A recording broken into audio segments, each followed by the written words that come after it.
How does podcasting fit into a business? Being known by your audience. Whether you're branding yourself or your organization, podcasting allows you to self-disclose. That means you're able to give people a sense of who you are and what really motivates you. People get to hear your voice if you're doing audio podcasting or see your face if you're doing video podcasting. This allows you to make a different kind of connection to certain customers that won't respond to traditional ways of doing business. Podcasting puts you in front of your customers and prospects on a regular basis. Being liked by your audience. Not everyone that purchases from you will listen to your podcast, but those that find you or your brand most interesting are likely to be part of your regular audience. These individuals are self-selecting in that they find your brand favorable. By allowing this group to hear your voice on a regular basis, you deepen your ties with them.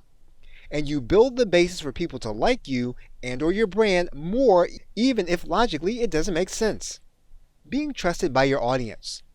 Because people listen at an appointed time, you can get the benefit of people making you part of their schedule. And when you show up routinely, this builds trust with your audience. You can borrow this trust when you ask people to make purchases of your products and services. You have built trust in one area that then carries over into others. Now, there's a video course that will walk you through step-by-step setting up a podcast so you can start building that kind of trust. If you'd like to find out more about it, check out the link you see on your screen.